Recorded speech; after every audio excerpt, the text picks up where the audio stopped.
معزز سامعین کرام، السلام علیکم ورحمۃ اللہ وبرکاتہ۔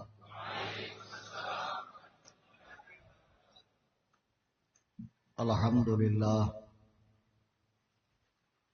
الحمد للہ الحمد للہ نحمده ونستعینه ونستغفره ونؤمن به ونتوکل علیہ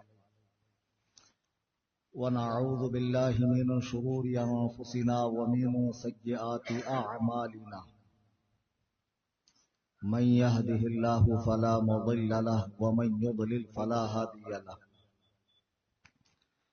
اما بعد، قال الله تبارك وتعالى في القرآن المجيد والفرقان الحميد: فأعوذ بالله من الشيطان الرجيم، بسم الله الرحمن الرحيم.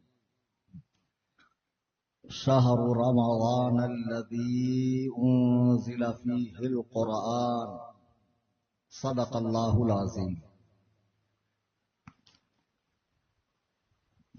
لائق صد احترام علماء اہل سنت، شورائے کرام، مبلغین جماعت رضائے مصطفیٰ اور میرے تمام سنی، جنتی، حنفی، بریلوی بھائیوں، آئیے ہم اور آپ انتہائی عقیدت و محبت کے ساتھ اپنے آقا و مولا جناب احمد مجتبی محمد مصطفیٰ صلی اللہ علیہ وسلم کی بارگاہ میں ہدیہ درود و سلام پیش کریں۔ اللہم صلی علی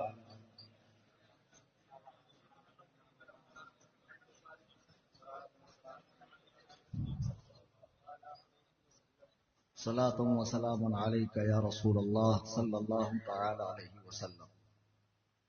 آج کا یہ مختصر سا لیکن خوبصورت جلسہ، یہ خوبصورت بزم جس غرض سے سجائی گئی ہے اسے نام دیا گیا ہے استقبال رمضان، یعنی رمضان کریم کا ویلکم کرنا، رمضان کریم کو خوش آمدید کہنا۔ ویسے تو جب رمضان کریم کا چاند نظر آئے گا تو سوشل میڈیا کے بھی جتنے یوزرز ہیں وہ سب ایک دوسرے کو مبارکباد بھی دیں گے، خوشیوں کا اظہار بھی کریں گے، اللہ کی حمد و ثنا بھی کریں گے کہ اس نے ہمیں یہ بڑا ہی بابرکت، باعظمت، پروقار مہینہ عطا فرمایا۔ لیکن آج جو جلسہ رکھا گیا ہے من جانب جماعت رضائے مصطفیٰ نالا سپارہ کی طرف سے، اس کا مقصد یہ ہے کہ آپ رمضان کریم کو نبوی طریقے پر ویلکم کریں۔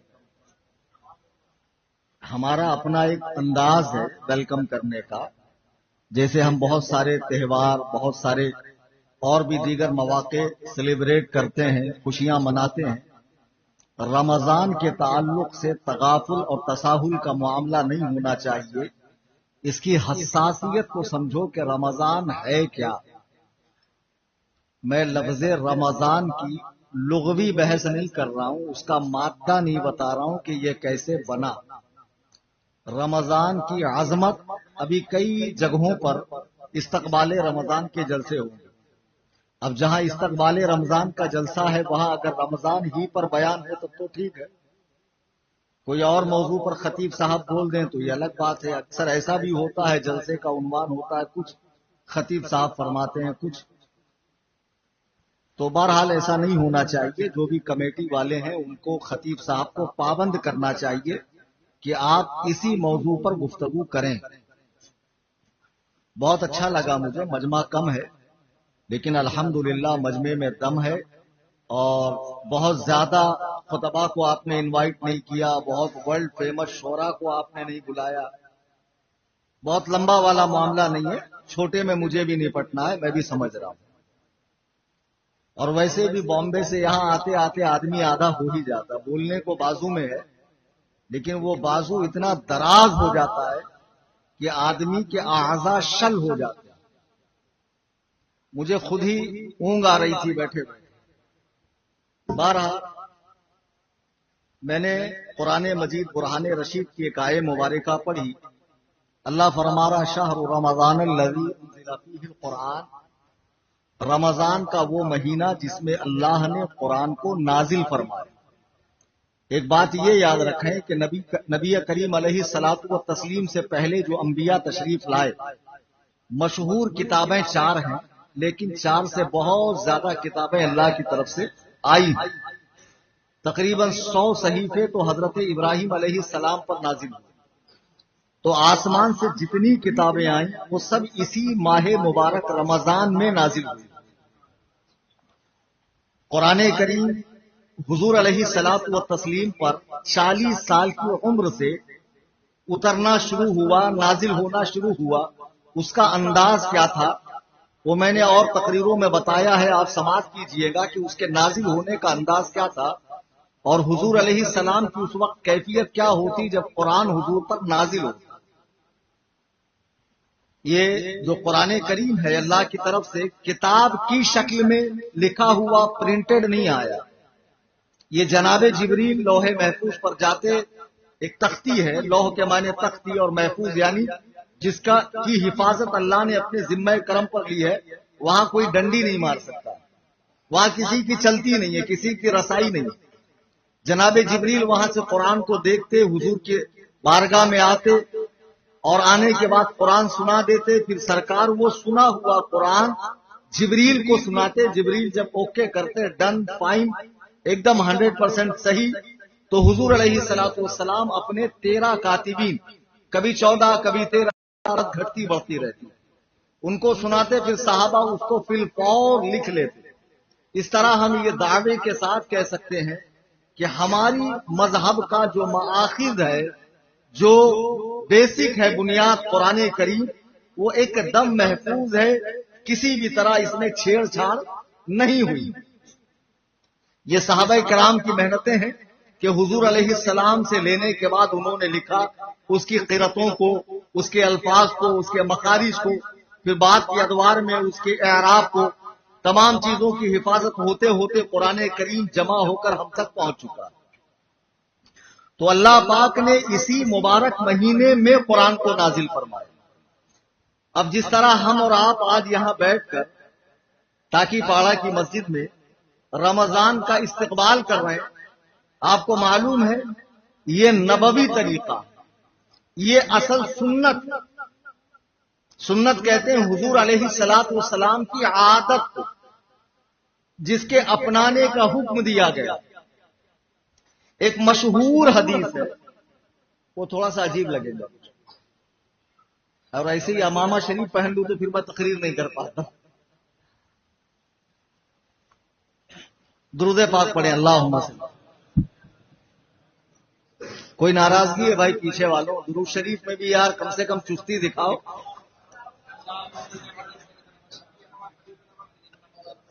ابھی کمیٹی والوں نے صرف چائے پانی کی ہے، ابھی باقاعدہ کھانے کا اہتمام نہیں ہوا ہمارے، تو ظاہر سی بات ہے آپ سے زیادہ تھکا ہوا میں ہوں۔ تو ایک مشہور حدیث ہے، بڑی لمبی حدیث ہے، آپ کے امام صاحب مفتی باب الرضا مصباحی صاحب آپ کو رمضان میں سنائیں گے۔ حضرت سلمان فارسی کی روایت ہے اور بڑی لمبی حدیث ہے۔ وہ فرماتے ہیں جب رمضان کی آمد ہونے لگتی تو حضور علیہ السلام صحابہ کو جمع فرماتے۔ ایک شخص ندا کرتا مدینے کی گلیوں میں، آؤ آج اللہ کے رسول علیہ السلام کو کوئی خاص بات بتانی۔ اس ندا کے بعد سارے لوگ مدینے میں آ کر، مسجد نبوی میں آ کر بیٹھ جاتے۔ سرکار منبر پہ تشریف لے جاتے اور اس کے بعد سرکار ایسا خطبہ ارشاد فرماتے ہیں کہ آنکھیں بہنے لگتی، دل لرزنے لگتی۔ سلمان فارسی کہتے ہیں کہ سرکار جب منبر پر آتے تو شعبان کے آخری دنوں میں، رمضان کے پہلے، اور فرماتے ہیں اے لوگوں، ان قریب تمہارے بیچ میں ایک ایسا مہینہ آنے والا ہے جو بڑا باعظمت ہے، بابرکت ہے، جس کی ہر ساعت نور سے بھری ہوئی، جس میں اللہ تعالیٰ بندے مومن کے رزق کو بڑھاتا ہے، اس کی نحوستوں کو گھٹاتا ہے، جنت کو آراستہ کیا جاتا ہے، سجایا جاتا ہے۔ پھر نبی علیہ السلام فرماتے ہیں اللہ نے اس کے دنوں میں تم پر روزہ رکھا ہے اور اس کے قیام کو تمہارے لیے ثواب بنایا۔ یہاں قیام سے مراد نماز تراویح، یہ مت سمجھنا کہ تراوی حضور کا حکم ہے، تراوی حضور کا حکم نہیں ہے، تراوی اللہ کا حکم ہے۔ حضور کی طرف اس کی نسبت تاکید کی وجہ سے ہے، اس لیے اسے سنت کہا گیا۔ مسلمانوں میں جتنے بھی فرقے ہیں، میں نے بھی لگ بھگ 11 کنٹری کا دورہ کیا ہے اور کتاب وغیرہ ہم لوگ پڑھتے ہیں، بہت سارے آئے گئے فنا ہو گئے، تو جتنے بھی فرقے ہیں ان میں سوائے تشیع کے، سوائے رافضہ کے، مطلب سوائے رافضیوں کے، کوئی بھی ایسا فرقہ نہیں ہے جو تراوی کے سنت ہونے کا انکار کرتا ہے۔ ہاں یہ اور بات ہے کہ ایک فرقہ اس میں ڈنڈی مار کے اس کو آدھے سے بھی کم کر دیتا،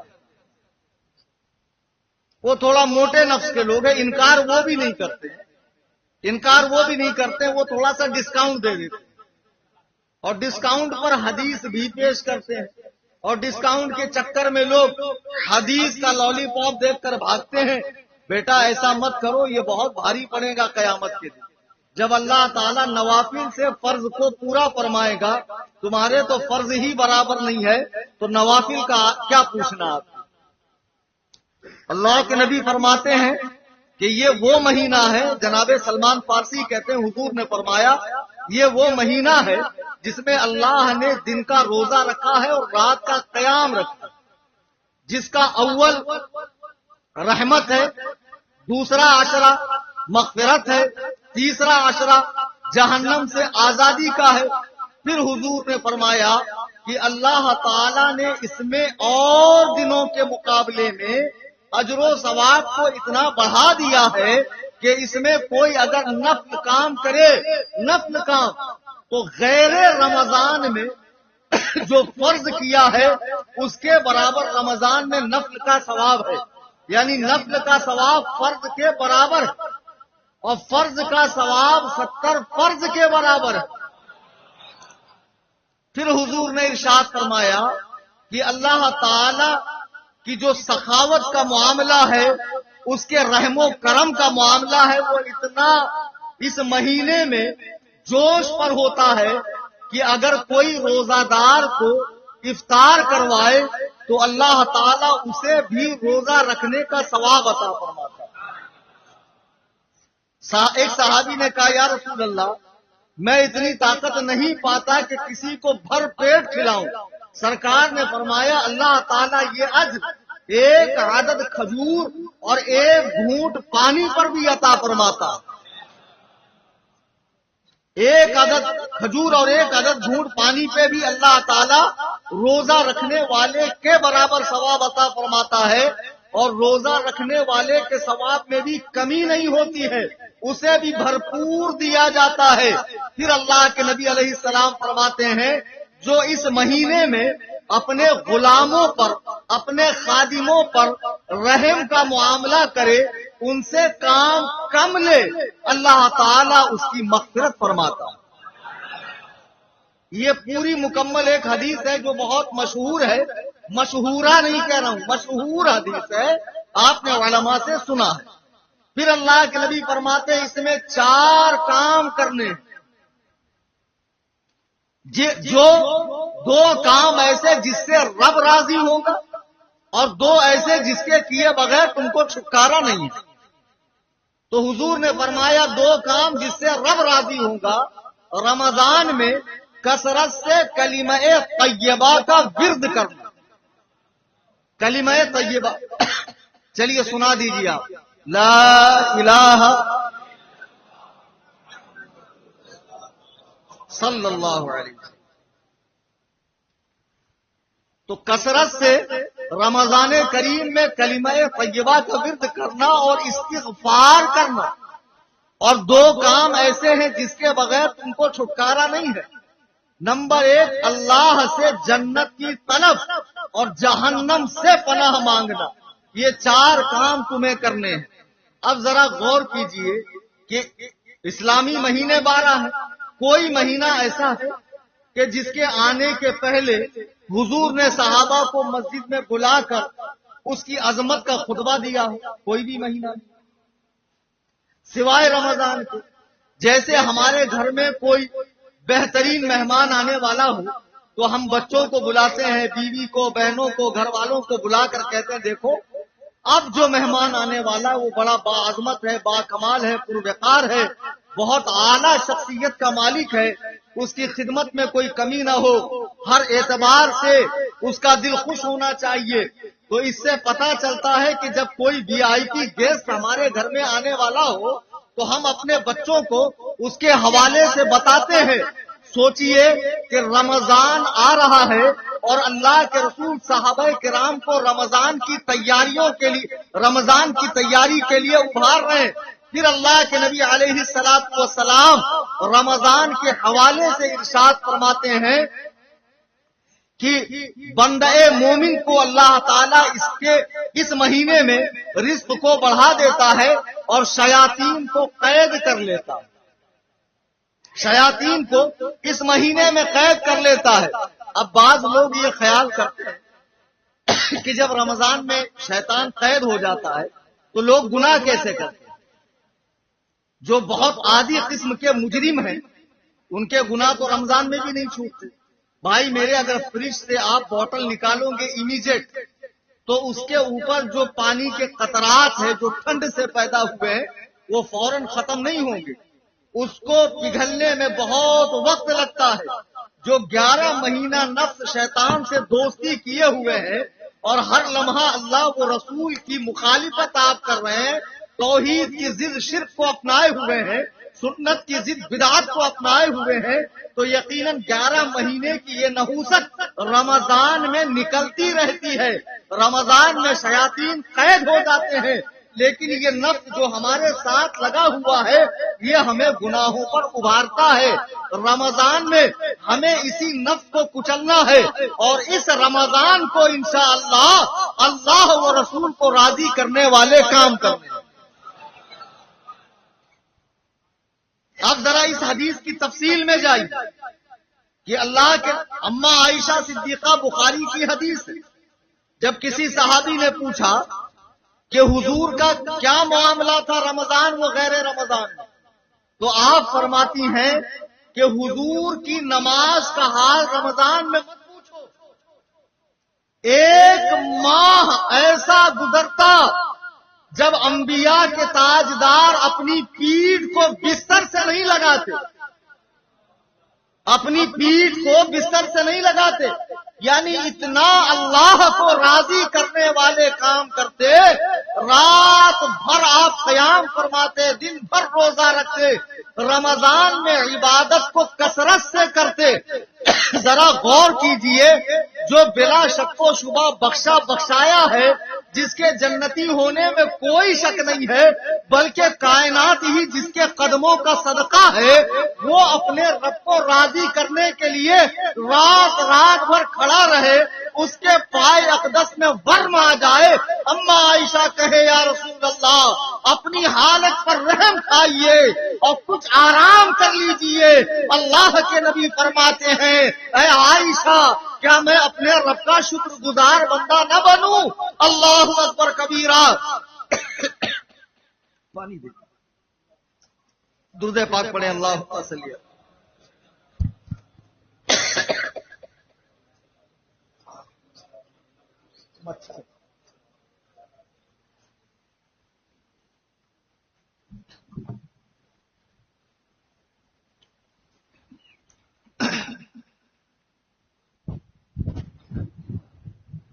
چالو کر دیجئے، مچھر بہت، فین آن کر دیجئے۔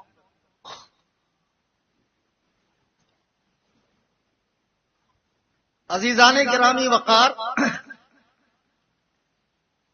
اما عائشہ صدیقہ نے جب اس کثرت سے رسول کریم علیہ الصلاۃ والتسلیم کو عبادت کرتے دیکھا تو عرض کی کہ آپ کچھ اپنی حالت پر رحم کھائیے، کچھ جسم کا بھی حق ہے اس کو ادا کیجیے۔ سرکار نے فرمایا کیا میں اپنے رب کا شکر گزار بندہ نہ بنوں؟ جب اللہ تعالیٰ نے یہ دیکھا کہ میرا محبوب کسی صورت ماننے کو تیار نہیں ہے تو قرآن میں آیت نازل ہوئی، یا ایھا المزمل قم اللیل الا قلیلا، اے چادر اوڑھنے والے رات میں کھڑے رہیے لیکن تھوڑا کھڑے رہیے، کچھ حصہ آرام کے لیے بھی رکھیے.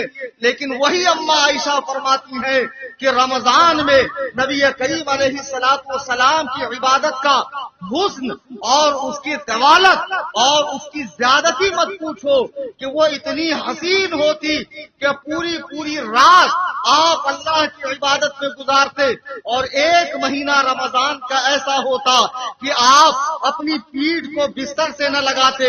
اللہ کے نبی علیہ السلام اسی حدیث میں پھر ارشاد فرماتے ہیں اے لوگو اللہ نے اس مہینے کے اخیر میں تمہارے لیے اعتکاف رکھا ہے جو تمہارے گزشتہ گناہوں کو جلا کر خاک کر دیتا ہے.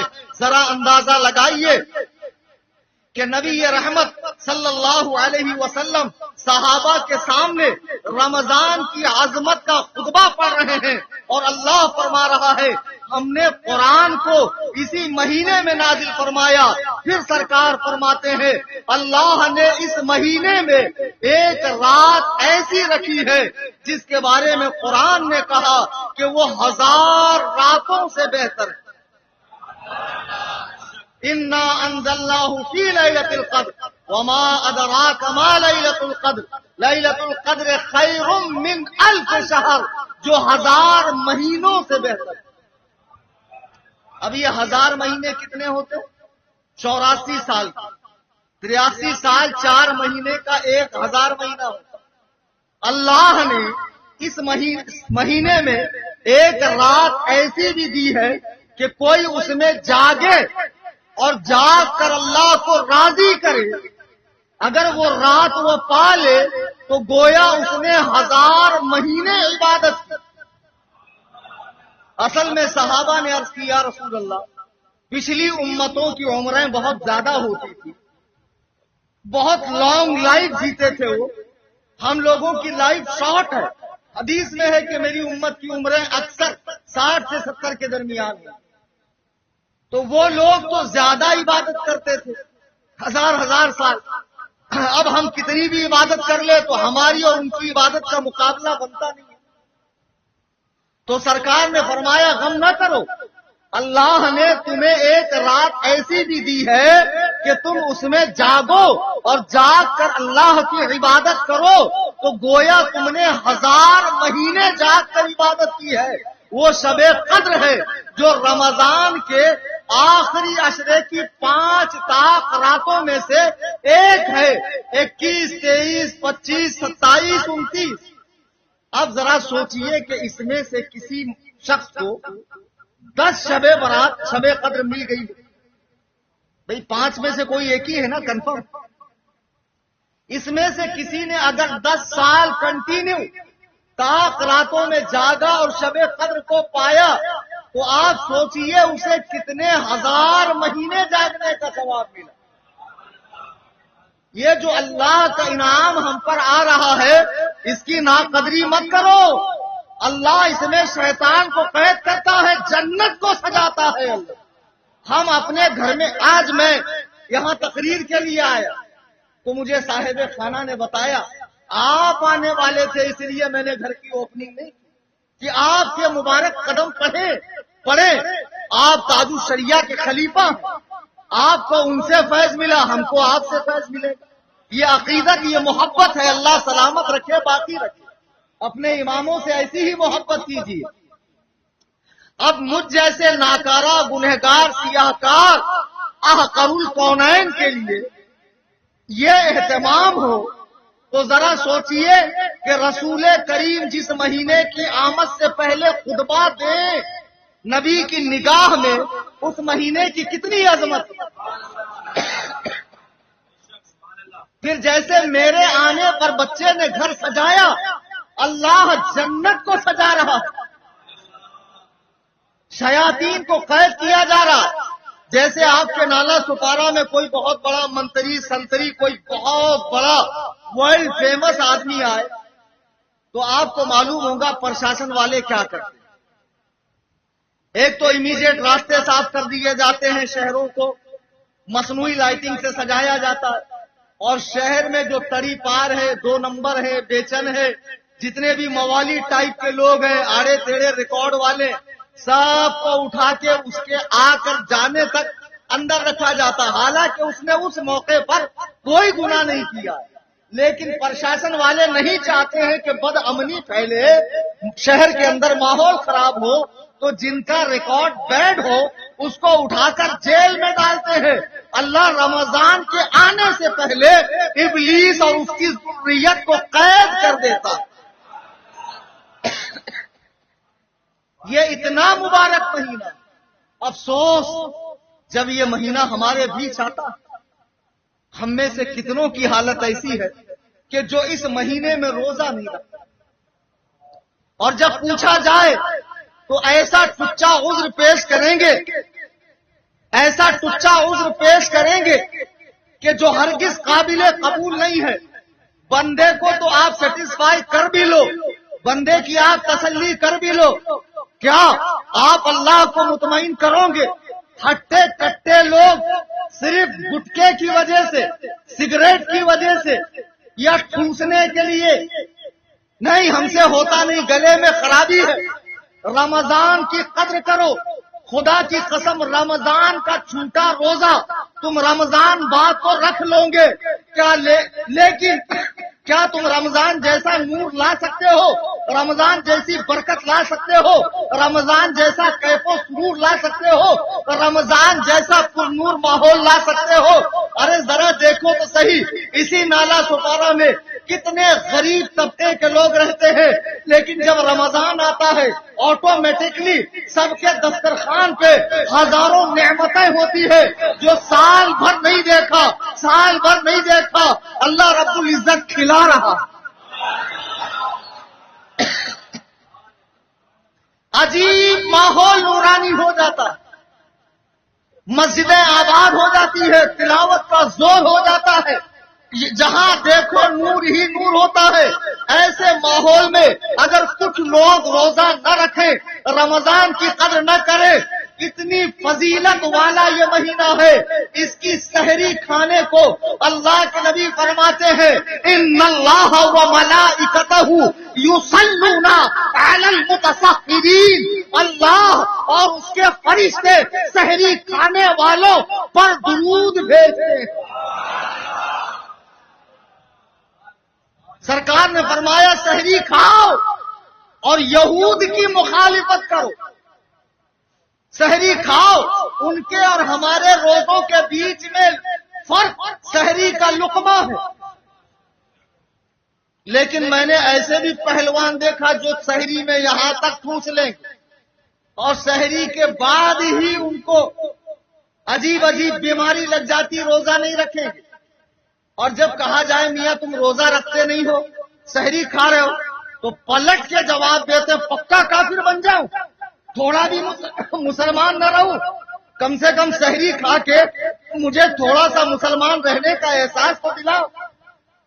سبحان اللہ، دن بھر چریں گے، اور جیسے ہی افطار کا ٹائم ہوا، حدیث میں ہے جب بندہ افطار کے لیے بیٹھتا تو میرے آقا فرماتے ہیں دن بھر معدہ خالی ہے، منہ سے ایک عجیب ٹائپ کی بات آتی ہے، سب کے آتی ہے، وہ بات ہمیں اور آپ کو گھن محسوس ہوتی ہے، لیکن اللہ کے نزدیک وہ مشک سے زیادہ خوشبودار ہے۔ اب دیکھو دسترخوان ہے، جو نعمتیں سال بھر نہیں ملی سب رکھی، ٹائم ہوا نہیں، بندہ پابند ہاتھ لگا نہیں سکتا۔ یہ ادا اللہ کو پسند ہے کہ میرا بندہ دن بھر کا بھوکا پیاسا ہے، جب تک آفتاب غروب نہ ہو جائے یہ کھائے گا نہیں۔ اس نے دن بھر اپنے آپ کو خواہشات سے، کھانے سے، پینے سے روکے رکھا ہے، ابھی اس کے منہ میں پانی آ رہا ہے، للچا رہا ہے، لیکن صرف اللہ کا حکم ہے، اور میرے آقا فرماتے ہیں اس وقت روزہ دار جب ہاتھ اٹھا کے اللہ کی بارگاہ میں دعا کرتا ہے تو اللہ اس کی دعا رد نہیں کرتا ہے بلکہ قبول فرما لیتا۔ اور یہ پہلوان جو سحری میں ٹھوسا تھا، دن بھر پوری کھا رہا تھا، سب سے زیادہ روزہ اسی کو لگا ہوا، اتنی اوور ایکٹنگ، ایسا منہ بنا لے گا جیسے کتنے سال کا بھوکا. بھائی حدیث میں آئلہ ہے روزے دار کے ساتھ کھانے سے روزے کا ثواب ملتا. ایسے ٹچے چالے کر کر کے ثواب لے، روزہ رکھ کے ثواب مت لے. روزہ چھوڑنے کا گناہ بھی علماء سے سنو کیا ہے. جب اللہ کے نبی صحابہ کو جمع فرما کے صحابہ کے مجمع میں رمضان کی اہمیت کو بتا رہے ہیں تو ذرا اندازہ لگائیے یہ کیسا عظیم الشان مہینہ کہ جس میں اللہ نے روزے کو فرض کیا ہے. فقہی مسئلہ ہے کہ کوئی مسلمان اگر رمضان کے دنوں میں کھلے عام کھائے پیے تو بادشاہ اسلام اس کی گردن اڑا دے. ارے جس مہینے میں ہندو تک، کرسچن تک، جیوس تک احتراماً مسلمانوں کے سامنے پانی نہیں پیتے کہ کہیں میرے پانی پینے سے اس کو تڑپ نہ ہو جائے، اس کے روزے میں خلل نہ آئے. اللہ اکبر کبیرہ. کچھ مسلمان کہلانے والے لوگ اس مہینے میں کھلے عام روزہ چھوڑ دیتے ہیں اور ایسی عجیب و غریب بیماری بتاتے ہیں. ابے جاہلوں، اللہ نے روزے میں شفا رکھی ہے، تم روزہ رکھ کر تو دیکھو، اللہ اس کی برکت سے تمہارے سارے امراض دور فرما دے گا. پھر کچھ روزے دار ایسے ہیں ماشاءاللہ. اچھا کچھ اماں خالہ والے بھی ہیں جن کے مسئلے اماں خالہ بتاتی ہیں. مفتی بابل کون ہے؟ آپ ہی ہیں. اچھا یہ ہے. اب یہ تمہارے یہاں مفتی ہے، یہ مصباحی ہے، عمر میں بہت چھوٹے ہیں، ہمارے صاحبزادے کی عمر کی. اب رمضان میں ان سے مسئلہ پوچھو، ان سے دین سیکھو، خدا کے لیے رجوع علماء سے کرو. اللہ نے صاف فرما دیا فاسألوا اہل الذکر ان کنتم لا تعلمون. نیٹ سے نہیں دیکھنا ہے. اماں خالہ، ہماری اماں تو خود بولتی تھی جب تک بالا نہیں دکھتے تب تک کھانا کھاتے. بولو، وہ تو 7 بجے تک بالا نہیں دکھتے، پھر 7 بجے تک کھانا. وہ بیچاری پڑھی لکھی تھوڑی ہوتی، وہ اپنے اماں سے سنی ہے، وہ اپنی خالہ سے سنی ہے، انہوں نے ان کی نانی سے روایت کیا ہے. تو یہ جو روایت ہے یہ پوری ضعیف نہیں، موضوع ہے. اماں خالہ کا دین نہیں ہے، میڈ ان انڈیا دین نہیں ہے، میڈ ان مکہ مدینہ. رمضان کے مسائل علماء سے پوچھو. سحری کا جو وقت ہے اس وقت میں سحری ختم کرو. سحری اس لیے کھانا ہے کہ روزہ رکھنے میں طاقت ملے، یہ نہیں کہ پورے دن کی کسر نکالنا ہے کہ دن بھر جو مجھے چاہیے ابھی ٹھوس لیتا ہوں اور جیسے ہی افطار کا وقت آئے اتنا مشغول ہو جاؤ، اتنا مشغول ہو جاؤ کہ نماز کا خیال نہیں ہے. تراویح تک لوگ پوچھتے ہیں اللہ اکبر کبیرہ، اللہ اکبر کبیرہ، پورے دن کی کسر نکالتے ہیں. خبردار خبردار، اللہ کے نبی فرماتے ہیں اور کیا خوب فرماتے ہیں، جس مسلمان نے 40 نمازیں ایسی پڑھی، 40 نمازیں ایسی پڑھی کہ تکبیر اولا یعنی امام کی فرسٹ تکبیر جب وہ اللہ اکبر کہتا ہے اس وقت وہ امام کے ساتھ شامل ہوا. اگر 40 دن اس نے تکبیر اولا کے ساتھ نماز پڑھی، اللہ اسے 2 پروانے عطا فرماتا ہے، اللہ اسے 2 سرٹیفکیٹ عطا فرماتا ہے، ایک جہنم سے آزادی کا اور ایک منافق ہونے سے دور ہونے کا.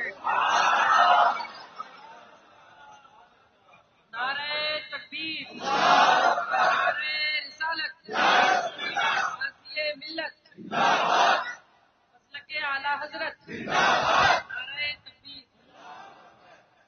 غازی ملت وہ ہے جن کی میمز بنتی ہے.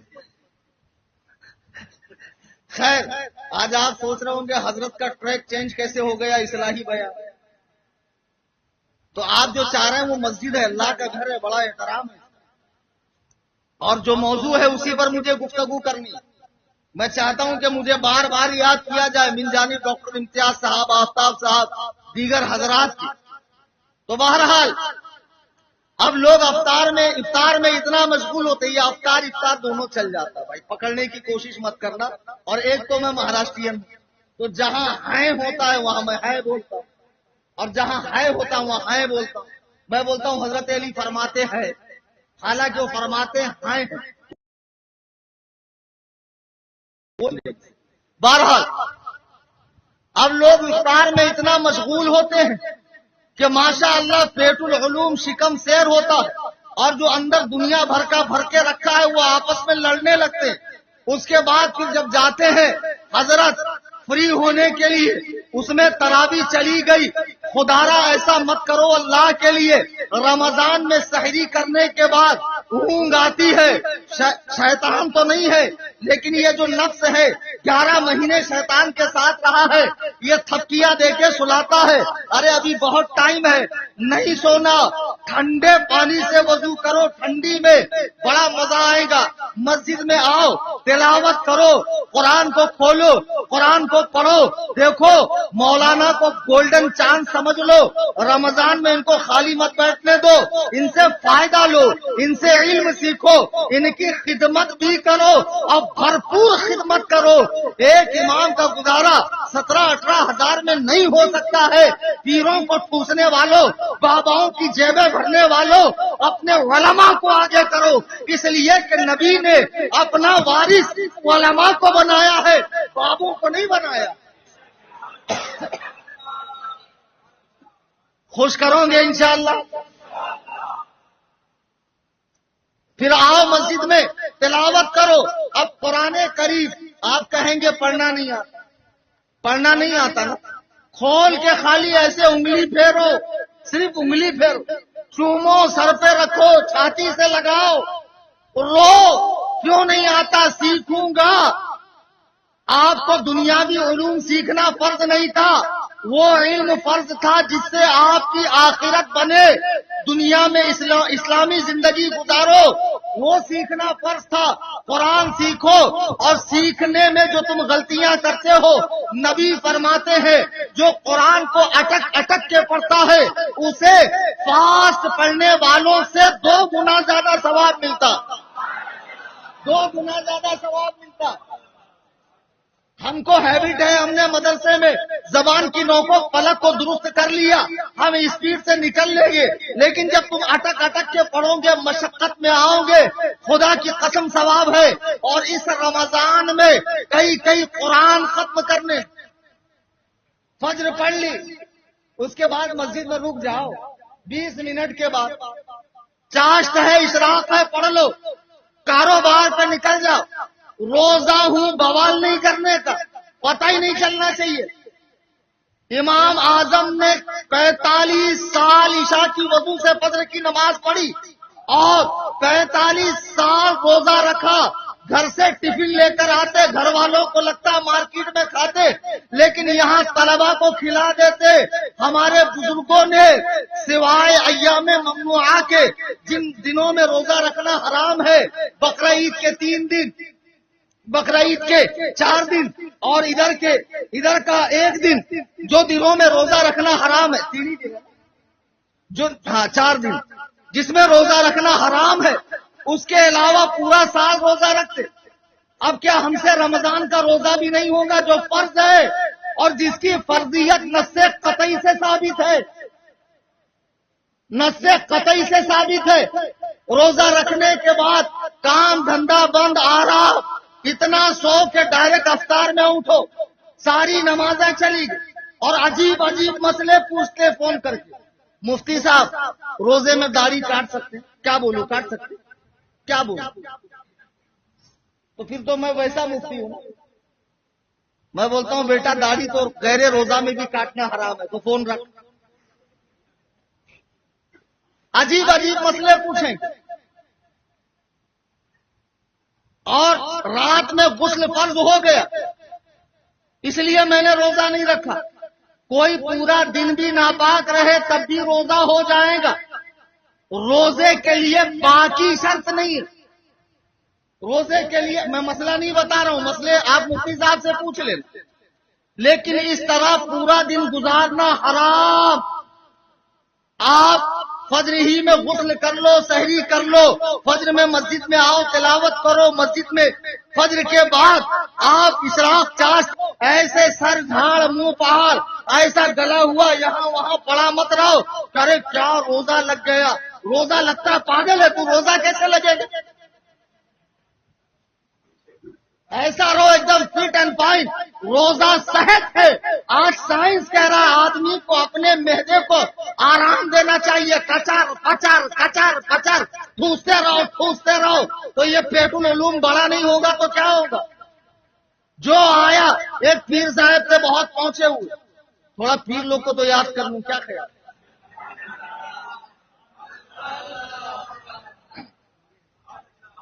ایسے پونگے پیر تھی، پہنچ گئے مرید کے، دسترخوان وسیع سجا ہوا تھا، وسیع دسترخوان دیکھ کر پیر صاحب ٹھوسنے لگے۔ اب ان کا جو آتڑی تھی وہ کچھ ضرورت سے زیادہ بڑی تھی۔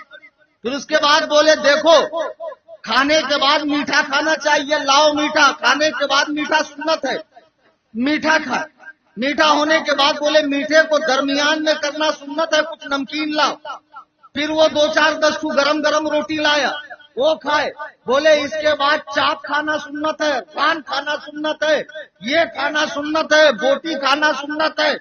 مرید دیکھ رہا غریب کے سنت کے نام پہ پیر صاحب اپنے پیٹ العلوم میں گھسیڑے جا رہے۔ اب اتنے میں مرید کا بیٹا آیا، پیر صاحب نے پوچھا کہ یہ کون؟ اس نے کہا حضور یہ میرا بیٹا۔ بولے اس کا نام کیا ہے؟ بولے حضور اس کا نام فرض ہے۔ پیر صاحب نے کہا کیسا بیٹا کا نام رکھا ہے؟ اس نے کہا حضور بات دراصل اس کا نام تو ہے سنت، لیکن میں دیکھتا ہوں جو چیز سنت ہوتی ہے وہ آپ کے حلق سے نیچے چلی جاتی ہے، میں نے سوچا کہیں آپ اسے بھی قبول نہ فرما لیں۔ میرا ایک ہی بیٹا ہے اس لیے اس کا نام میں نے فرض رکھا ہے۔ تو سنو، رمضان میں سحری میں بھی تھوڑا، افطار میں بھی تھوڑا، پھر آپ کو تراویح میں آنا ہے۔ اور ایک بات یاد رکھو، آج کل ایک بدعت نکلی ہے، بدعت۔ سنو بیٹا جو میرے ساتھ ہے وہ بھی سنو۔ رمضان میں 10 دن کی تراویح، کون سا مفتی تم کو فتوا دے دیا 10 دن کی تراویح؟ غلط، بدعت ہے یہ، بدعت چلنے نہیں دیں گے ہم۔ ہاں اگر ایسا ہو کہ 10 دن میں ایک قرآن سن لیا جائے تو رمضان میں پورا قرآن سننا یہ سنت ہے، ایک سنت ادا ہوئی۔ لیکن تراویح تو چاند دکھنے پر موقوف ہوگی۔ جب شوال کا چاند دکھا تراویح کا حکم ختم، تب تک آپ کو پڑھنی ہے۔ پھر آپ جس مسجد میں جائیں چاہے جا کر پڑھ لیں۔ اگر مسجد میں جانے کا موقع نہیں ملا، سفر پہ ہے، تو آپ تنہائی میں پڑھ لیں، اکیلے پڑھیں۔ لیکن خدا را رمضان کے معاملے میں شارٹ کٹ سے کام مت لیجیے۔ یہ 10 دن کی تراویح، یہ 8 رکعت تراویح، یہ مبارک مہینہ پھر نہیں آنے کا کہ جس میں اگر بندہ فوت ہو جائے تو عذاب قبر سے محفوظ ہوتا ہے۔ اللہ اکبر کبیرہ، ایسا مبارک مہینہ کہ جس میں مرنے کی لوگ تمنا کرتے ہیں اور جس کا ویلکم آج ہم اور آپ کر رہے ہیں۔ لیکن سلمان فارسی کہتے ہیں صحابہ کو جمع کر کے مدینے میں آقا نے رمضان کا ویلکم کیا اور اس کی عظمت پہ خطبہ دیا۔ اتنا بڑا مہینہ حدیث میں ہے، ایک مرتبہ اللہ کے رسول جمعہ کا دن ہے، ممبر پہ تشریف لائے اور آپ کے چہرے پر جلال کے اثرات ہے، چہرے اقدس پہ پسینے کے قطرات بہ رہے ہیں۔ اللہ کے نبی فرماتے ہیں آمین۔ پھر تھوڑی دیر کے بعد سرکار نے کہا آمین۔ صحابہ پریشان کہ حضور آمین کیوں کہہ رہے ہیں؟ پھر تھوڑی دیر کے بعد حضور نے کہا آمین۔ صحابہ پھر پریشان۔ جمعہ کی نماز ہو گئی، صحیح حدیث ہے۔ صحابہ نے پوچھا ہمارے ماں باپ آپ پر قربان، خلاف توقع آج آپ نے 3 بار آمین کیوں کہا؟ سنو، رمضان کی ناقدری کرنے والوں، چوری چھپے گھر میں گھس کے کھانے والوں، تراویح سے جی چرانے والوں، اعتکاف سے منہ موڑنے والوں، رمضان کی پرنور ساعتوں کو اپنی غفلت کا شکار کرنے والوں، سنو، اللہ کے نبی فرماتے ہیں جب میں نے ممبر کی پہلی سیڑھی پر قدم رکھا جناب جبریل آئے اور آ کر کہا یا رسول اللہ وہ شخص تباہ ہو جائے برباد ہو جائے ہلاک ہو جائے جس کے ماں باپ یا دونوں میں سے کوئی ایک بڑھاپے کے عالم میں ہو اور وہ ان کی خدمت نہ کرے اور اس بنا پر وہ جہنم میں ڈالا جائے. میں نے کہا آمین. اللہ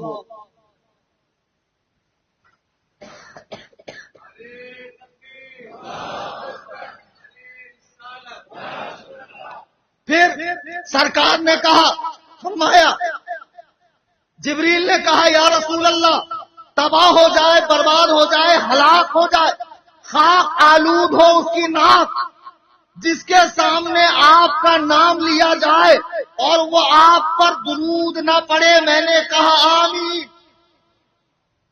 پھر جب میں نے تیسری سیڑھی پر قدم رکھا حضرت جبریل نے کہا یا رسول اللہ تباہ ہو جائے برباد ہو جائے ہلاک ہو جائے وہ شخص جو رمضان کا مہینہ پائے اور اس کی مغفرت نہ ہو یعنی رمضان کو وہ غفلت میں گزار دے.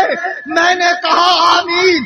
ایک لمحے کے لیے بتاؤ کہ بد دعا کون دے رہا ہے؟ فرشتوں کا سردار فرشتوں کے پیشوا بد دعا دے رہے ہیں. فرشتوں کا سردار بد دعا دے رہا ہے. اس بد دعا پہ آمین کون کہہ رہا ہے؟ رسولوں کا سردار. کیا یہ بد دعا کے قبول ہونے میں کوئی شک ہے؟ نہیں. اللہ اکبر کبیرہ. جبریل کی بد دعا کم تھی کہ نبی کی آمین نے اس پر مہر لگا دی. رمضان غفلت نہیں. انشاءاللہ یہ رمضان مسجد کو آباد کرنا ہے. جیسے ہی رمضان آیا شروع کے 5-10 دن تو باپ رے باپ جگہ فکس کر لیتا یہ میری ہے بیٹے تیری بھی بعد میں بھی تیری رہیں گی. آ تو ویسے مسجد میں جگہ فکس کرنا اچھی بات نہیں.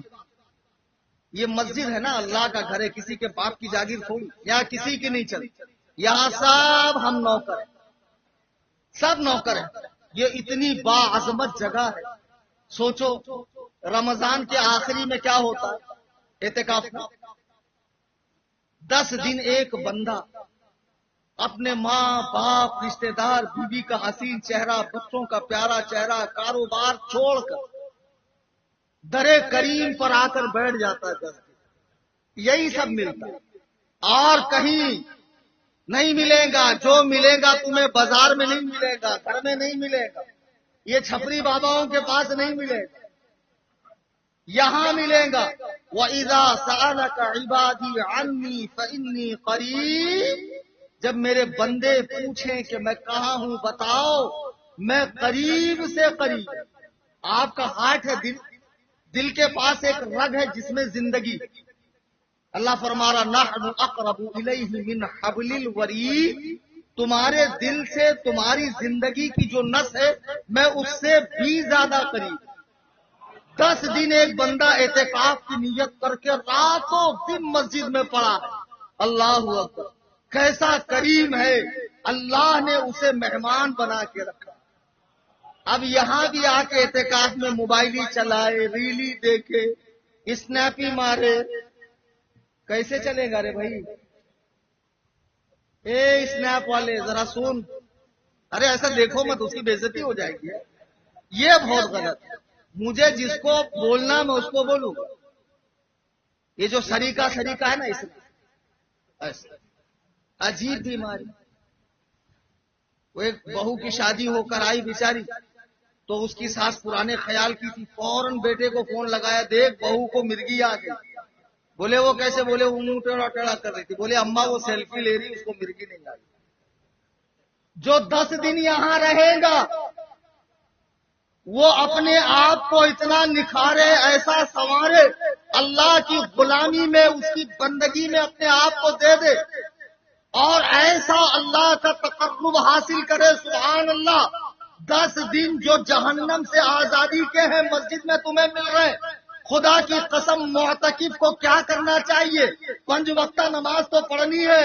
اشراق بھی پڑھ، چاشت بھی پڑھ، اوابین بھی پڑھ، اور تہجد جو سب سے پیاری نماز ہے، سب سے پیاری نماز جو ہمارے آقا پہ فرض تھی، وہ نماز پڑھ. جب پوری کائنات سو رہی ہو، تیرے وضو کے قطرے زمین پہ گرنے کی آواز آئے، تو آ اپنے رب کے حضور. اس وقت اگر کوئی ننگے سر نماز پڑھے تو یہ بے ادبی نہیں ہے، یہ عاجزی ہے، یہ انکساری ہے. وہ بدماش جو حنفیوں کو چڑھانے کے لیے ٹوپی اتارتے ہیں وہ بدماشی ہے، لیکن کوئی عاجزی کے لیے ننگے سر نماز پڑھے تو یہ جائز ہے. اپنے رب کے حضور ناک رگڑ، پیشانی رگڑ، گناہوں کی معافی مانگ. ایک ایک گناہ کو یاد کر. اللہ تو کریم ہے، تو غفار ہے، مٹانے والا ہے، ستار ہے، چھپانے والا ہے، کریم ہے، کرم کرنے والا ہے، رحیم ہے، لطف کرنے والا ہے. مولا مجھے معاف فرما. خدا کی قسم جب تو یہاں سے نکلے گا، لوگوں کو پھونکے گا تو شفا ملے گی، دعا کرے گا تو لوگوں کے کام بن جائیں گے. اللہ سے اپنا معاملہ اتنا مضبوط کر. لیکن اعتکاف میں بٹھائیں گے کس کو؟ جو ایک دم آخری منزل میں، محلے کے چچا. چچا بھی کنارتے کنارتے جاتے وہاں تک. کیسا کیوں؟ جوانوں پر اعتکاف نہیں. انشاءاللہ اعتکاف میں بیٹھیں. نیت حدیث میں ہے کہ بندہ جب نیکی کی صرف ارادہ کرتا ہے، نیکی کا فرشتہ لکھ لیتا ہے، اور جب گناہ کا ارادہ کرتا ہے تو قلم فرشتے کا رکا. جب تک گناہ کرے گا نہیں فرشتہ لکھے گا. انشاءاللہ اعتکاف کریں گے. اعتکاف کرو، سحری کرو، افطار کرو، روزہ رکھو، تراویح پڑھو، تہجد پڑھو. اچھا ایک زکوٰۃ کا مسئلہ بتاؤں، اجازت ہے؟ ٹائم ہے؟ اچھا ماشاء. آج کل آپ ہی لوگوں کی اجازت سے تو میرا کام چلتا ہے. اگر آپ اجازت نہ دو تو کیا میں مسئلہ نہیں بتاؤں گا؟ رمضان میں لوگ زکوٰۃ نکالتے ہیں، لمسم. لمسم ہاں یہ سال اپنے نام سے دیا نا، پچھلے سال ابا کے نام سے دیا تھا، اس کے پہلے اماں کے نام سے. ارے بابا ڈنڈی مت مارو، زکوٰۃ فرض ہے. مولانا سے مسئلے پوچھو. میرا چینل جوائن کرو، سنی جمیعت الاناف. زکوٰۃ پہ میں نے 7 گھنٹے کا لیکچر دیا، صرف زکوٰۃ پر میں نے دیا پراپر. اس کو سنو، سارے مسئلے جتنے بھی آج کے کرنٹ مسئلے سب حل ہو جائے. اصل میں کیا ہے، جس دن آپ پر زکوٰۃ فرض ہوئی، قمری سال کا اعتبار ہے، اسلامی سال کا، انگریزی سال کا. جب وقت پورا ہو گیا تو اب تاخیر کرنا حرام ہے، گناہ. رمضان کا ویٹ مت کرو. اگر آپ پر 28 شعبان کو زکوٰۃ کا اینڈ ہو رہا ہے، ہولانِ ہول سال پورا ہو رہا ہے، رمضان کا انتظار کرنا گناہ.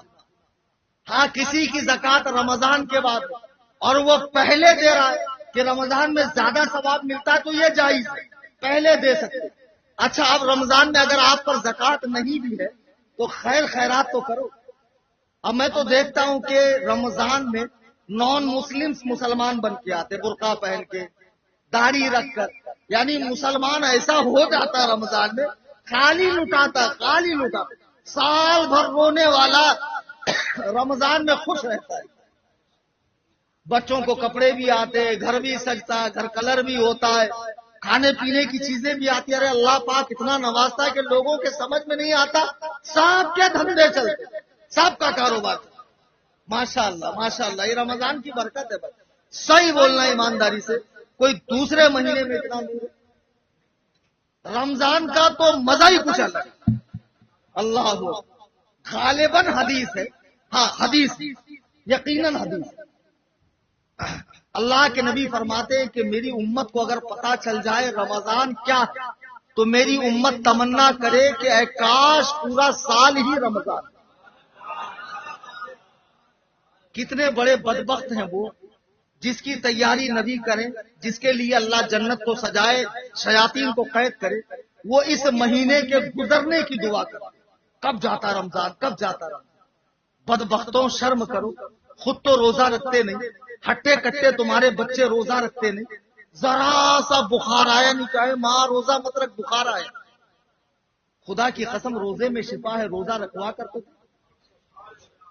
10 سال کے بچے ہوں جبرن ان سے روزہ رکھوائیے، روزہ رکھوائیے، روزے کی عادت ڈالیے، سائنس پروف کر رہا ہے۔ میں تو خیر سائنسی علوم کا ماہر نہیں ہوں، میں تو دینیات کا ایکسپرٹ ہوں، دینیات کا ماہر ہوں، لیکن سائنس والے بھی کہیں گے کہ روزے سے صحت حاصل ہوتی ہے۔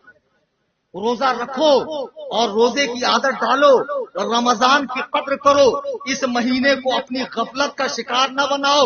اس مہینے میں اچھا بعض لوگ روزہ رکھنے کے بعد، اللہ کے نبی فرماتے کچھ لوگوں کا روزہ ان کے منہ پہ مارا جاتا، دن بھر مووی دیکھیں گے، ریلز دیکھیں گے، دن بھر ٹی وی کے سامنے بیٹھے رہیں گے، کچھ نہیں تو چاڑی چگلی کریں گے اس کی اس کی۔ روزہ کیا؟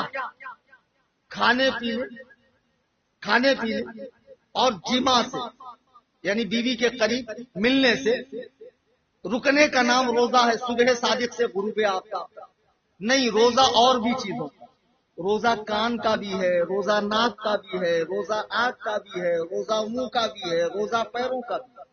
غلط جگہ نہیں جانا، مظلوم پر ہاتھ نہیں اٹھانا، حرام نہیں کمانا، غلط نہیں دیکھنا، غلط نہیں سننا، غلط نہیں سوچنا، تمام اعضاء کا روزہ۔ پھر جب رمضان ہوتا ہے تو پھر اپنے باڈی کی زکات، جسم کی زکات، فطرہ آپ کو اللہ کی بارگاہ میں دینا ہے کہ اللہ جو روزے میں نے رکھے ہیں یقیناً اس میں کمی تو ہوگی، ہم جیسے ٹچے لوگوں کی عبادت اور کہاں وہ اللہ کے مخلص بندوں کی عبادت کہ اللہ اکبر، جو رمضان کے ہر لمحہ اللہ کو راضی کرنے میں لگے رہتے، ہم لوگوں کی عبادت میں فرق ہے۔ مولا ہماری عبادت کو قبول فرما، رمضان آئے تو رمضان کی قدر کرو، مسجد سے جڑ جاؤ، اور پھر یہ نہیں کہ رمضان مہمان ہے، آپ مہمان نہیں ہے، رمضان گیا کہ پھر امام صاحب باقی صاحب۔ یہاں تو بھی ٹھیک ہے، بمبئی ہے، اچھا بمبئی کا مضافات ہے، نالا سپارا اور میرا روڈ والے کو بولیں گے نا، گاؤں والے بہت غصہ آتا ہوں، بولتے ہم لوگ بمبئی والے، بھائی آپ لوگ بمبئی والے، لیکن تھوڑا آگے چلے جائیں گاؤں کھیڑے میں تو امام صاحب کو بلا کے لانا پڑتا، چلو بدرو چچا، چلو دگڑو چچا، چلو سلیم چچا۔ رمضان کے بعد خدا کے لیے ایسا مت کرو، رمضان میں نفس کو ایسا کچلو نہ، شیطان کا اور تمہارا مقابلہ، اور شیطان کو مار دینا ہی دینا، ذلیل و خوار کرنا ہی کرنا۔ آج اس کا دل کتنا جل رہا ہوگا کہ رمضان کی فضیلت سننے کے لیے سب اکٹھے ہوئے، تو کسی کو ایسا اکسا رہا ہوں گا، دیکھو مولانا کب سے بیان ختم نہیں کر رہا۔ یہی ہوتا، ان لوگ کو مائک مل جائے تو لوگ بھول جاتے ہیں کہ ہم لوگ ڈیوٹی والے، ارے کل سنڈے ہے بھائی، کل کائی کی ڈیوٹی ہے؟ کل چھٹی ہے نا؟ ہاں کل چھٹی ہے۔ تو سنو میرے بھائیوں عزیزوں، اس رمضان شیطان کو پچھاڑنا ہے، نفس کو کچلنا ہے، اور انشاءاللہ بہت ساری اچھی نیتیں کرنی ہے کہ اسلامی لباس کی پابندی کروں گا، انشاءاللہ چہرے پہ داڑھی رکھوں گا، امام صاحب سے قرآن کریم تجوید کے ساتھ سیکھوں گا، اور جو صورتیں میں نماز میں پڑھ رہا ہوں، بہت سے لوگ آتے ہیں حضرت نماز میں دھیان نہیں لگتا، ارے بھائی دھیان سے نماز پڑھ سب لگے گا، تو نماز ہی دھیان سے نہیں پڑھ رہا، تو یہاں نماز میں آئے کہ تیرے کو پورا یاد آ رہا، ہاں کس سے لینے دینے کا ہے، کیا کیا معاملہ، یہ سارا تو تیری نماز کا حال ہے۔ اس کی بیسک وجہ ہے وضو صحیح نہیں، غسل صحیح نہیں، جو پڑھ رہا اس پر غور نہیں کرتے۔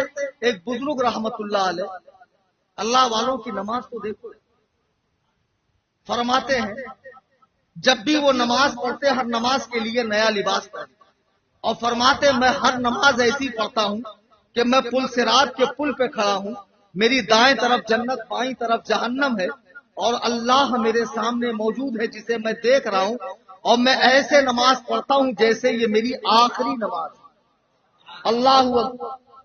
آپ کسی نے پوچھا کہ حضور آپ ایسی نماز کب سے پڑھ رہے ہیں؟ تو آپ نے فرمایا ایسی نماز میں 27 سالوں سے پڑھ۔ اللہ اکبر کبھی، اللہ ہمیں ایک ایسی نماز پڑھنے کی توفیق دے۔ وہ فارس کے اندر ایک شخص نماز پڑھ رہا تھا، تو سامنے سے ایک دیوانہ، ایک پاگل گزرا، اس نمازی کو جو مسائل کا بڑا جانکار تھا، غصہ آیا کہ کمبخت نے سترا نہیں لگایا، آگے سے گزرا، نماز توڑ کر اس کو کوٹ دیا، تجھے دیکھنے میں نہیں آتا کہ میں اپنے رب کی عبادت کر رہا ہوں، تو میرے آگے سے گزر رہا ہے۔ وہ دیوانہ کہتا بے وقوف، میں تو لیلا کے عشق میں اتنا پاگل ہوں کہ مجھے نہیں معلوم میں مسجد میں ہوں کہ صحرا میں ہوں کہ گھر میں ہوں، لیکن تو کیسی عبادت کر رہا ہے کہ تو ہر آنے جانے والے کو دیکھ رہا ہے، تیری توجہ ہر آنے جانے والے پر ہے، خدا را عبادت میں ایسے مگن ہو جاؤ۔ مولا علی فرماتے ہیں اللہ کا ذکر ایسے کرو کہ لوگ تمہیں پاگل کہنے لگے۔ کیوں مزہ نہیں آتا؟ قوالی میں بڑا مزہ آتا، بڑا جھومتا ہے۔ جب کسی آستانے پہ گیا تو ایسا ہاتھ باندھ کے کتنا مؤدب ہے کہ بالکل مجھے دیکھا جا رہا ہے، میری پرچی کھل رہی ہے۔ اللہ اکبر کبیرہ، مسجد میں آنے کے بعد جس کا دل نہ لگے، جس کے دل میں اللہ کا خوف نہ ہو، افسوس افسوس مسلمان مسجدوں میں دنیا کی باتیں کر رہے ہیں، پالیٹکس کی باتیں چل رہی ہے مسجد کے اندر، امام کی غیبت چل رہی ہے، ایک دوسرے کو نشانہ بنایا جا رہا ہے، مسجد ہتھیانے کے پروگرام چل رہے ہیں۔ یہ سب علامات قیامت میں سے ہے۔ باتیں بہت ہے، جتنی بات ہے اتنا وقت نہیں ہے، مجھے لمبا سفر کر کے گھر جانا ہے۔ میرے ذہن میں تقریر میں آنے تک کوئی بات نہیں تھی، میں نے عزیزم سلمہ آفتاب سے کہہ دیا تھا جو میرے بڑے قریبی ہے، آج ذہن میں کچھ نہیں ہے، پھر بھی میں نے دیکھا آپ بشاشیت کے ساتھ بیٹھے ہیں۔ مفتی صاحب نے جو نعتیں پڑھی وہ میں نے سنی روم میں بیٹھ کے، ماشاء اللہ بہت خوشحال ہے۔ اللہ تعالیٰ ان کو عمر خضری عطا فرمائے، حافظ نذیر صاحب کو بھی صحت و شفا عطا فرمائے۔ اب انشاءاللہ بقیہ باتیں پھر کسی موقع پر دوران تقریر قرآن پڑھنے میں، حدیث بولنے میں یا کوئی فقہی مسئلہ بتانے میں مجھ سے خطا لغزش ہوئی ہو، میں تمام حاضرین سامعین کے روبرو توبہ کرتا ہوں۔